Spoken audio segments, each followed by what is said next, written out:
የመንግስት የልማት ድርጅቶች ቋሚ ኮሚቴ የአላባ አንጋጫ ዋቶን የመንገድ ፕሮጀክት አፈጻጸም ግምገማ አድርጓል። በዛሬው ዕለት በዚህ ግምገማ ላይ ፕሮጀክቱ መጠናቀቅ ከነበረበት ጊዜ በእጅጉንም የዘገየ እንደሆነ ተገልጿል። ፕሮጀክቱ 23 በመቶ የተጠናቀቀ መሆኑ የተገለጸ ሲሆን ነገር ግን 76 በመቶ መዘግየት እንደታየበት ተገልጿል። ፕሮጀክቱ መጠናቀቅ የነበረበት ሚያዝያ 26 2025 ነበረ። ዛሬ ግንቦት 25 ነው ያለነው። ኦልሞስት ከመጠናቀቅ ከነበረበት ጊዜ አልፏል። ዞሮ ግን ከመጀመሪያው ኮንትራት ካየ ነው በ3 አመት ያልቃል የተባለው ፕሮጀክት በ4 አመትም አላለቀም። ስለዚህ ጀነራሊ ያው እንደተጓተተ ፕሮጀክት ነው የሚወሰደው ምክንያቶች ቢኖሩትም ማለት ነው። እነዚህ ምክንያቶች ምንድናቸው? የዛሬው ትልቁ ስብሰባ ለዚህ ፕሮጀክት መጓተት ምክንያቶቹ ምንድናቸው? ይሄን እንድናጠራ፣ ሁለተኛ ደግሞ ምን ብናረግ ልናሻሽልና ልንፈጽመው እንችላለን የሚለው ነበረ ቁልፍ እንትኑ ማለት ነው። ለፕሮጀክቱ መጓተት ከተነሱ ምክንያቶች መካከል አንዱ የወሰን ማስከበር ችግርና የንብረት ማስነሳት ችግር እንደሆኑ ተገልጿል። ከዛ ባሻገር የቅንጅት ችግሮች ለፕሮጀክቱ መጓተት በምክንያትነት ተጠቅሰዋል። እኔ ትልቁ ችግር አሁን እንደተረዳሁት የቅንጅት ችግር ያለ ይመስለኛል። ይሄ አራቱ አካላት ይሄ አማካሪው አለ፣ ይሄ ባለቤቱ አለ፣ ኮንትራክተሩ አለ፣ ፕላስ ኮሚኒቲ አለ። አራት ሲዎች አሉ። ስለዚህ አራቱ ጋር አሁን ጋፕ ያለ ይመስላል። ስለዚህ እነኚህ አራቱ አካላት ለዚህ መንገድ ቶሎ እንዲያልቅ የማድረግ ረጅም ጊዜ ይውሰድ ለማለት የሚወስኑት እነኚህ አራቱ አካላት የሚያደርጉት ቅንጅታዊ አሰራር ነው። የትኛውም አይነት ሪሶርስ ቢኖር የትኛውም አይነት በጀት ቢኖር ቅንጅት ከሌለ አይሰራም። እያየን ነው።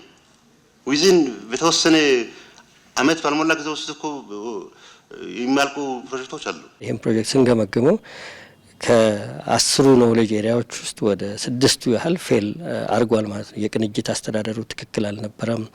የፕሮጀክት መርሃ ግብር አስተዳደሩ ላይ ችግሮች ነበሩ።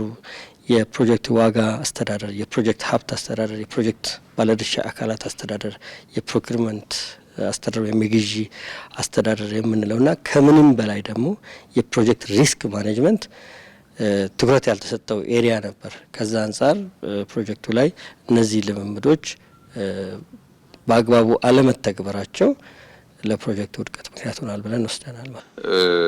በጣም ያልተግባባንባቸው ነገሮች እንደ ቅንጅት ጉድለት ተብለው ባይወሰዱ ጥሩ ነው። ስቲል በጣም መቀናጀት አለብን፣ በጣም መስራት አለብን፣ እንወስዳለን።